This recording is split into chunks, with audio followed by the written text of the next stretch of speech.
మాట ఇచ్చి వచ్చినందుకు మా నియోజకవర్గ ప్రజల తరఫున మీకు ప్రత్యేకంగా ధన్యవాదాలు తెలియజేసుకుంటూ సెలవు తీసుకుంటాను. Thank you. Thank you so much Madhusudan Reddy గారు, అద్భుతంగా సార్ కాంట్రిబ్యూట్ చేసిన వర్క్స్ గురించి చెప్పినందుకు. With now request Vakiti Srihari. SGD Corning technologies పరిశ్రమ యొక్క 2వ యూనిట్ను ప్రారంభోత్సవ కార్యక్రమం ఏర్పాటు చేసి ఈ కార్యక్రమంలో సహచర మంత్రివర్గ సభ్యులు పెద్దలు జూపల్లి కృష్ణారావు గారు, సహచర మంత్రివర్గ సభ్యులు వాకిటి శ్రీహరి గారు, నాగర్ కర్నూలు పార్లమెంట్ సభ్యులు డాక్టర్ మల్లు రవి గారు, అదేవిధంగా ఎన్ఎం శ్రీనివాస్ రెడ్డి గారు, అనిరుద్ రెడ్డి గారు, డాక్టర్ పర్ణికారెడ్డి గారు, వనపర్తి శాసనసభ్యులు మేఘారెడ్డి గారు, ప్లానింగ్ కమిషన్ వైస్ చైర్మన్ జిల్లాల చిన్నారెడ్డి గారు, మిత్రులు షాద్నగర్ శాసనసభ్యులు ఈర్లపల్లి శంకర్ గారు,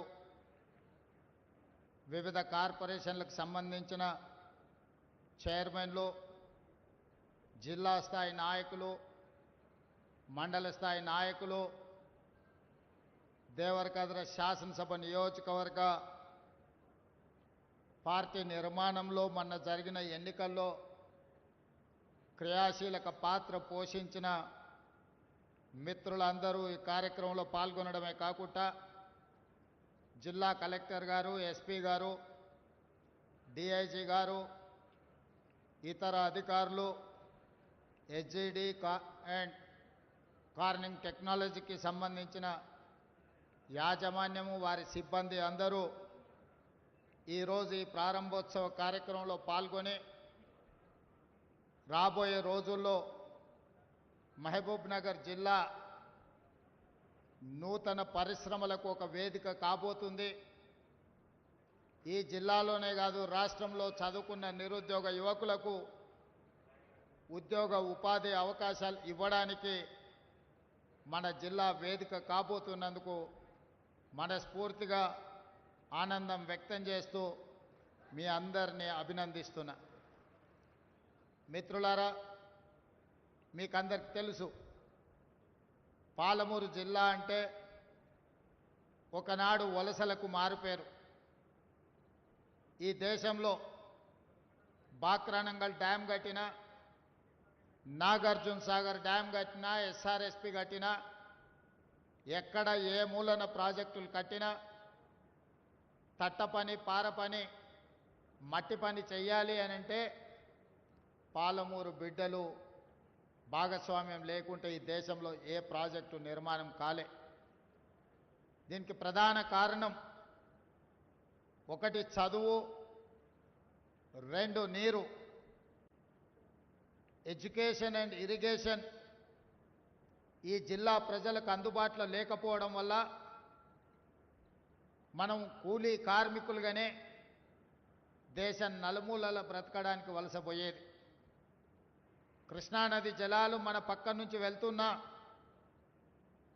మనకు తాగునీరు, సాగునీరు సమస్య ఉండడం, సమస్యను పరిష్కరించడానికి ప్రభుత్వంలో ఉన్న పెద్దలు ప్రయత్నం చేయకపోవడం వల్ల మన వలసలు ఏ రోజు కూడా ఆగలేదు.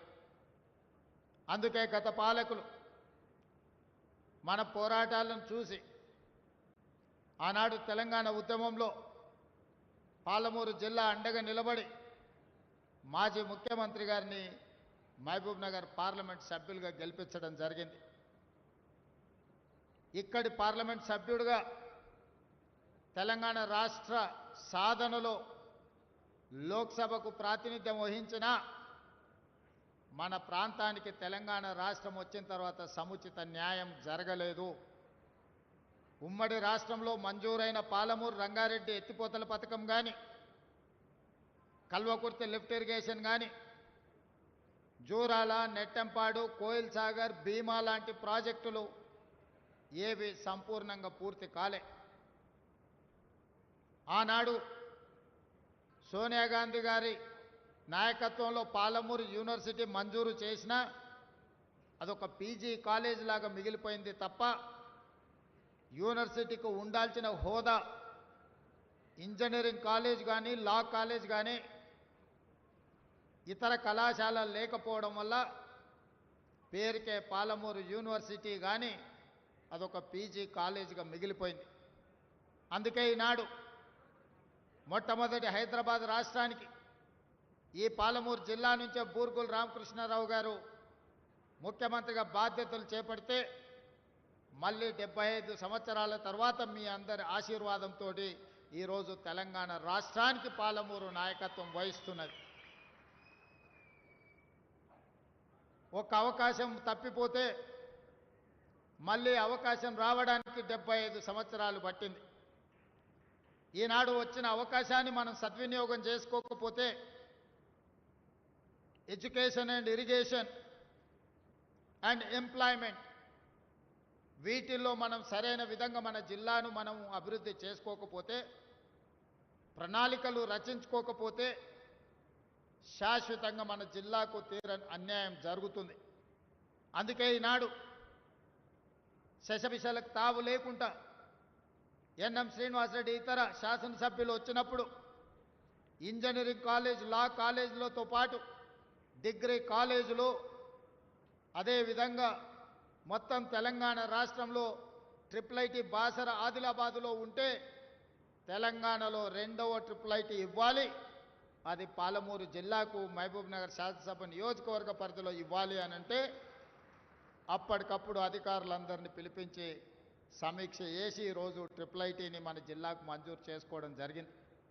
ఒక ఇంజనీరింగ్ కాలేజ్ వచ్చినా, ఒక లా కాలేజ్ వచ్చినా, ఒక డిగ్రీ కాలేజ్ వచ్చినా 14 శాసనసభ నియోజకవర్గాలలో వెనుకబడిన ప్రాంతము, ఈ ప్రాంత పేదల పిల్లలు చదువుకోవాలి.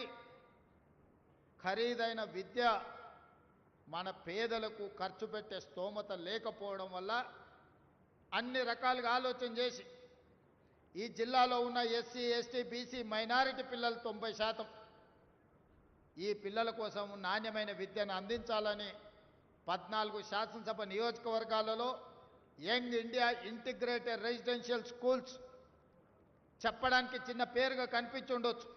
ప్రతి నియోజకవర్గంలో 20 నుంచి 25 ఎకరాలలో ప్రతి యంగ్ ఇండియా ఇంటిగ్రేటెడ్ రెసిడెన్షియల్ స్కూల్కి 200 కోట్ల రూపాయలు, 14 young India integrated residential schools 2800 కోట్ల రూపాయలతోటి ఈరోజు నాణ్యమైన విద్యను పేదలకు అందించాలి అని మన ప్రభుత్వం నిర్ణయం తీసుకొని దాదాపుగా అన్ని నియోజకవర్గాలకు మంజూరు చేసినాం. అన్ని నియోజకవర్గాలకు ఒకేసారి పనులు కూడా ప్రారంభించమని చెప్పడం జరిగింది. మొట్టమొదటి యంగ్ ఇండియా ఇంటిగ్రేటెడ్ రెసిడెన్షియల్ స్కూల్కు రాష్ట్రంలోనే పునాది రాయి వేసింది, ప్రారంభోత్సవ శిలాఫలకం వేసింది షాద్నగర్ ఈర్లపల్లి శంకర్ నియోజకవర్గంలో. ఎందుకు అనంటే మన వెనుకబడిన జిల్లా, మన కరువు, మన వలసలు ఆగాలి అనంటే మన పిల్లలకు నాణ్యమైన విద్యను అందించాలి. ఈరోజు ఈ వేదిక మీద నుంచి జిల్లా ప్రజలకు నేను విజ్ఞప్తి చేస్తున్నా. ఆనాడు శ్రీమతి ఇందిరాగాంధీ గారు భూస్వాముల దగ్గర ఉన్న వేలాది ఎకరాల భూములను సేకరించి ఎస్సీ ఎస్టీ బీసీలకు అసైన్మెంట్ పట్టాలిచ్చి వాళ్లకు భూముల యజమానులను చేయడం జరిగింది. కొంతమంది వాటిని సద్వినియోగం చేసుకున్నారు, ఇంకొంతమంది వాటిని సద్వినియోగం చేసుకోలేకపోయినరు. దానికి సాగునీరు అందుబాటులో లేకపోవడం కావచ్చు, లేదా వాళ్ళ ఆర్థిక పరిస్థితి దానికి అనుకూలంగా ఉండకపోవచ్చు. ఈనాడు పేదలకు పంచడానికి ప్రభుత్వం దగ్గర భూములు లేవు. పేదలకు సంక్షేమ పథకాలు అందించడానికి ఈరోజు కొంత నిధుల కొరత ఉంది. అయినా సంక్షేమ పథకాలు అమలు చేస్తూనే నేను ఒక సూచన చెయ్యదలుచుకున్నా. మన తలరాతలు మారాలి. వలసలు వెళ్ళే మనము ఈ వలసల బారి నుంచి బయటపడాలి అనంటే మన పిల్లలు ఉన్నత చదువుకోవాలి. మన తలరాతలను మార్చేది ఒకే ఒక్కటి విద్య. విద్య చదువుకుంటేనే మన తలరాత మారుతుంది. ఈ పాలమూరు జిల్లా నుంచి అత్యధికంగా డాక్టర్లు, ఇంజనీర్లు, లాయర్లే కాదు ఐఏఎస్లు, ఐపీఎస్లు ఈ రాష్ట్రానికే కాదు దేశానికే సేవలు అందించే విధంగా మన జిల్లా ఎదగాలి. ఎదగాలి అనంటే మనం చదవాలి. చదవాలి అనంటే మీకు వసతులు కల్పించాలి. ఆ వసతులు కల్పించే బాధ్యత పాలమూరు బిడ్డగా నేను తీసుకుంటా. ఎక్కడ ఏమి కావాలన్న విద్యకు నిధులు అందించడంలో మనకు దరిద్రం లేదు. ఈ ప్రాంత సాగునీటి ప్రాజెక్టులు దశాబ్దాలుగా నిర్లక్ష్యానికి లోనైనాయి. అందుకే ఈ మధ్య కాలంలో పాలమూరు జిల్లాలో ప్రాజెక్టులకు గ్రీన్ ఛానల్ ద్వారా నిధుల విడుదల చేయడం జరిగింది. ఉద్దండాపురే కాదు, మక్తల్, నారాయణపేట, కొడంగల్ లాంటి ప్రాజెక్టు కర్ణాటక సరిహద్దుల్లో అత్యంత వెనుకబడిన ప్రాంతం మక్తల్, నారాయణపేట, కొడంగల్. నీళ్ళు అంటే ఎట్లుంటాయో కూడా మాకు తెలియదు.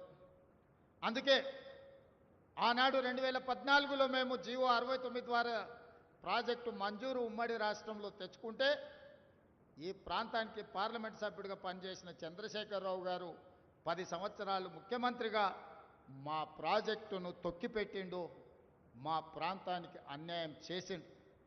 అందుకే ఆ ప్రాజెక్టును 4,000 కోట్ల రూపాయలతో పనులు ప్రారంభించాలని టెండర్లు పిలిచి అన్ని రకాలుగా ముందుకు వెళ్తుంటే నేషనల్ గ్రీన్ ట్రిబ్యునల్లో కేసులు వేయించి ప్రాజెక్టును అడ్డుకునే ప్రయత్నం చేస్తున్నారు. ఈరోజు ఈ వేదిక మీద నుంచి శ్రీహరి గారికి, పర్ణికమ్మకు, ఇతర శాసనసభ్యులు నేను సూచన చేస్తున్నా. భూసేకరణకు సంబంధించి కొన్ని వివాదాలు, కొన్ని చర్చలు జరుగుతున్నాయి. ఈరోజు ఎక్కడ కూడా మనం 11 లక్షల కంటే ఎక్కువ ఇవ్వలే. 14 లక్షలు ఇవ్వడానికి నిర్ణయించుకున్నా సరిపోతలేదు అంటున్నారు.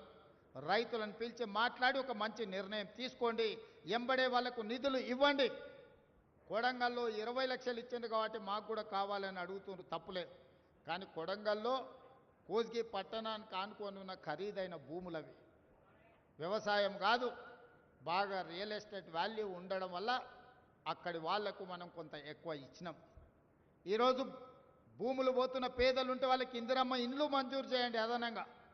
దాంతో ప్రతి ఇంటికి 5 లక్షల రూపాయలు వాళ్ళ ఇల్లు కట్టుకోవడానికి ఉంటుంది. ఈరోజు మంత్రి గారు ఒక వారం 10 రోజులు సమయం కేటాయించి నష్టపోయే ప్రతి రైతును, భూమి కోల్పోయే ప్రతి రైతును పిలిచి మాట్లాడండి, వాళ్ళకి న్యాయం చేద్దాం. వాళ్ళని కలెక్టర్ గారితో అండర్టేకింగ్ ఇప్పించండి, మంచి నష్టపరిహారం ఇద్దాం. ఈరోజు మీ సోదరుడు తెలంగాణ రాష్ట్ర ముఖ్యమంత్రిగా ఉన్నాడు. మీకు నష్టం జరిగితే మాకు నష్టం జరిగినట్టే, పాలమూరు రైతాంగానికి నష్టం జరిగితే నాకు, శ్రీహరికి, పర్ణికమ్మకు అందరికీ నష్టం జరిగినట్టే. మీ నష్టాన్ని ఎట్టి పరిస్థితుల్లో మేము నష్టం జరగనివ్వం. మీకు న్యాయం చేసే బాధ్యత నాది. ఇప్పుడు కట్టుకోకపోతే, ఈ ప్రాజెక్టులను ఇప్పుడు నిర్మించుకోకపోతే, వికారాబాద్ కృష్ణా రైల్వే లైన్ ఇప్పుడు పూర్తి చేసుకోకపోతే, పాలమూరు రంగారెడ్డి ఎత్తిపోతల పథకాన్ని ఇప్పుడు పూర్తి చేసుకోకపోతే, కల్వకుర్తి లిఫ్ట్ ఇరిగేషన్ కానీ, వాయిదాలు పడ్డ సంగమండ బండను పగలగొట్టి ఆ గ్రామీణ ప్రాంతాలకు నీళ్ళు ఇవ్వకపోతే, వాయిదాలు పడుతూ వస్తున్న భీమా, నెట్టంపాడు, కోయిల్ సాగర్లో మిగులు పనులు మనం పూర్తి చేసుకోకపోతే ఇంకా ఎప్పటికీ ఎవరు చేసేవాళ్ళు రారు. నా సూచన ఒక్కటే రైతాంగానికి, నారాయణపేట, మహబూబ్ నగర్ కలెక్టర్లకు కానీ ఇతర జిల్లా కలెక్టర్లకు వెళ్ళండి, రైతుల దగ్గరికి మాట్లాడండి. వాళ్ళని మీ కార్యాలయం పిలిచడం కాదు, మీరు క్షేత్రస్థాయికి వెళ్ళండి, రైతులతో మాట్లాడండి, వాళ్ళని ఒప్పించండి, వాళ్లకు మంచి నష్టపరిహారం ఇచ్చి ఆ భూములను తీసుకుందాం. ఈరోజు నిధులకు ఇబ్బంది ఉన్నది, అయినా మన జిల్లా మీద ప్రత్యేకమైన దృష్టి పెట్టి నిధులను ఇస్తున్నాం. మీడియా మిత్రులకు కూడా నా సూచన, చిన్న చిన్న వార్తలు, కొంతమంది తప్పుడు వార్తలు, లేకపోతే కొన్ని రాజకీయ పార్టీలు అడ్డుకోవాలని చేస్తున్న ప్రయత్నాలను మీరు ప్రజలకు కళ్ళకు కట్టినట్టుగా చూపించండి. అవకాశం పోతే మళ్ళీ రాదు. ఆనాడు బూర్గుల రామకృష్ణారావు గారి తర్వాత 75 సంవత్సరాలు ఎదురు చూడవలసి వచ్చింది. ఈ 75 సంవత్సరాలలో ఈ జిల్లాలో ఒక్క ప్రాజెక్ట్ అన్న పూర్తయిందా మీరు ఆలోచన చేయండి. ఉమ్మడి రాష్ట్రంలోనే కాదు, తెలంగాణ రాష్ట్రంలో కూడా మన జిల్లాలో ప్రారంభించిన ప్రాజెక్టులు పూర్తి కాకపోవడానికి కారణం నాయకత్వ లోపము, నాయకత్వ నిర్లక్ష్యము, నిధుల అలసత్వం కాదా?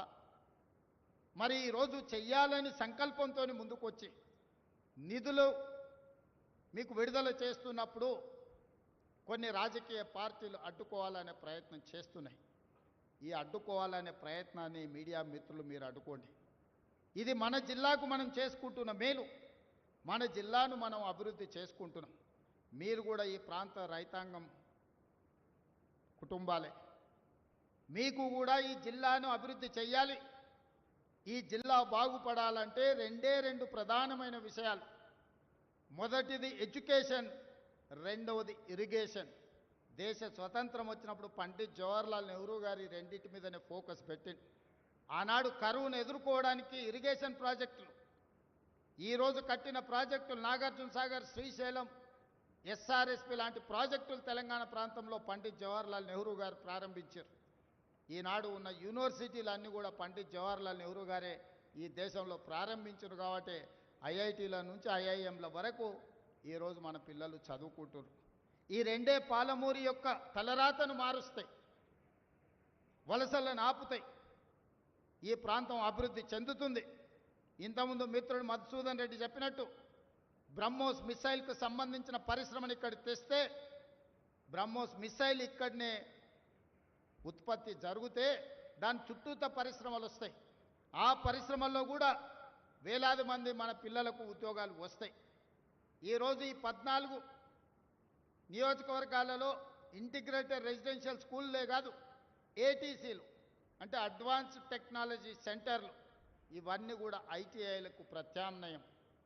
సాంకేతిక నైపుణ్యం పెంచి ఈరోజు స్కిల్ వర్కర్స్ని తయారు చేసి మిడిల్ ఈస్ట్ కంట్రీలకే కాదు, సింగపూర్, జపాన్ లాంటి దేశాలకి ఈరోజు సాంకేతిక నైపుణ్యం ఉన్న యువకులు అవసరం ఉన్నది.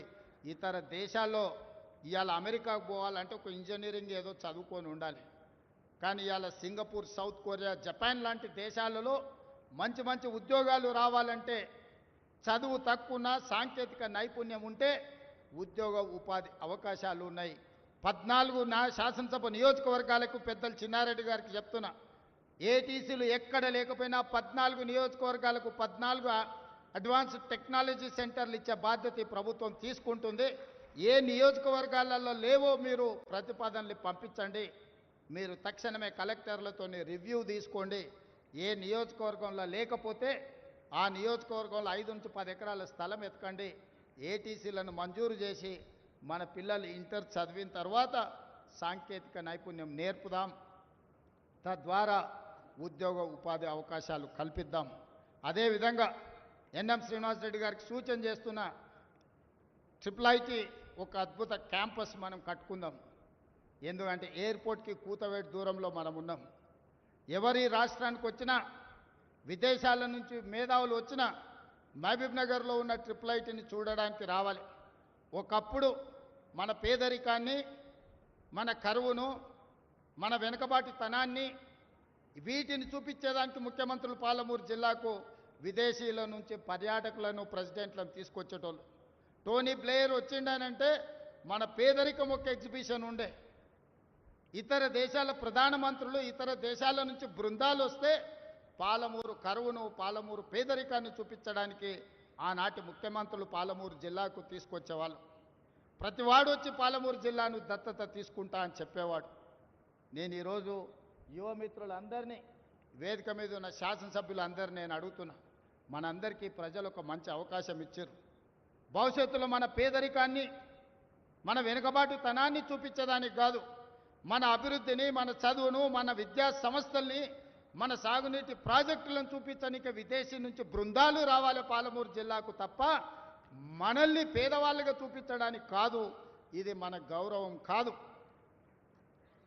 ఇది మనకేమాత్రం గౌరవం కాదు మిత్రులారా. మన పేదరికం ఒక ఎగ్జిబిషన్ కావాల్సిన అవసరం లేదు ప్రపంచానికి. మన అభివృద్ధే ఒక ప్రణాళిక కావాలి. పాలమూరు జిల్లా అభివృద్ధిని చూసి ఆశ్చర్యపడాలి. ఇక్కడి పరిశ్రమలు మన జిల్లా వాళ్ళకే కాదు, రాష్ట్రం, విదేశాల నుంచి వచ్చే వాళ్ళకు కూడా ఉద్యోగ ఉపాధి అవకాశాలు కల్పించాలి. ఇవాళ ఈ పరిశ్రమ కూడా ఒక జర్మన్, ఒక అమెరికన్ కంపెనీ జాయింట్ వెంచర్ ఈరోజు ఇక్కడ ప్రారంభించుకున్నాయి. ఇట్లాంటి పరిశ్రమలు ఇంకా రావాలి. ఎయిర్పోర్ట్కి కూతవేటు దూరంలో ఉన్న ప్రాంతం మనది. మధుసూదన్ రెడ్డి ఇంతకుముందే డ్రై పోర్ట్ గురించి చెప్పిండు. తప్పకుండా వాటిని పరిగణలోకి తీసుకుంటాం. అదేవిధంగా హైదరాబాద్ బెంగళూరు కారిడార్ని డిఫెన్స్ కారిడార్గా, డిఫెన్స్లో లక్షలాది కోట్ల రూపాయల పెట్టుబడులు ఉన్నాయి. ప్రపంచ దేశాలు ఆసక్తిగా చూస్తున్నాయి. మనము మన ప్రణాళికల్ని హైదరాబాద్ బెంగళూరు హైవేని ఒక డిఫెన్స్ కనెక్టింగ్ కారిడార్గా తీర్చిదిద్దుదాము. చదువుకున్న వాళ్ళు జిల్లాలో ఈరోజు ఎమ్మెల్యేలుగా మీరు ఎన్నికైనరు. డాక్టర్ చిన్నారెడ్డి కాదు, మధుసూదన్ రెడ్డి, పర్ణిక, ఎన్ఎం శ్రీనివాసరెడ్డి, ప్రతి శాసనసభ్యుడు, డాక్టరు, ఇంజనీరు, ప్రపంచం పట్ల అవగాహన ఉన్నవాళ్ళు ఈరోజు మన ప్రాంతంలో ప్రాతినిధ్యం వహిస్తున్నారు. అందుకే మీరు కూర్చోండి, అధికారులతో మాట్లాడండి. నేను అధికారులకు, ముఖ్యంగా కలెక్టర్లకు సూచన చేస్తున్నా, పరిశ్రమలు పెట్టాలంటే భూమి కావాలి. ఎక్కడెక్కడ భూమి అందుబాటులో ఉందో ఆ భూముల యొక్క అందుబాటును నాకు పంపించండి. ఏ పరిశ్రమ వచ్చినా మొట్టమొదట పాలమూరు జిల్లాలోనే పెట్టేటందుకు నేను వాటిని పంపిస్తాను. కుర్చీలో కూర్చున్నది మీ వాడు, మీ సోదరుడు. ఏ వచ్చినా మొదటి ముద్ద పాలమూరు జిల్లాకే పెడతాను. ఇది నా బాధ్యత, నా నైతిక ధర్మము. అది చిన్నదా పెద్దదా కాదు, ఏదైనా మొదటి ముద్ద పాలమూరు బిడ్డలకు పెట్టాల్సిన బాధ్యత నా మీద ఉన్నది. ఎవరు ఏమనుకున్నా అన్ని పాలమూరు జిల్లాకే తీసుకెళ్తున్నాడని మా మంత్రివర్గంలో మిగతా మంత్రులు అనుకున్నా పర్వాలేదు, ఖచ్చితంగా మన జిల్లాకే తెచ్చుకుంటాం. ఇవాళ మనం ఉన్నాం కాబట్టే 2 మంత్రులు, చైర్మన్లు ఇవాళ స్పోర్ట్స్కి కానీ ఇతర వాటికి మన జిల్లా నుంచి పొలిటికల్ రిప్రజెంటేషన్ దక్కింది. అందుకే మిత్రులారా, ఈ మంచి అవకాశాన్ని సద్వినియోగం చేసుకుందాం.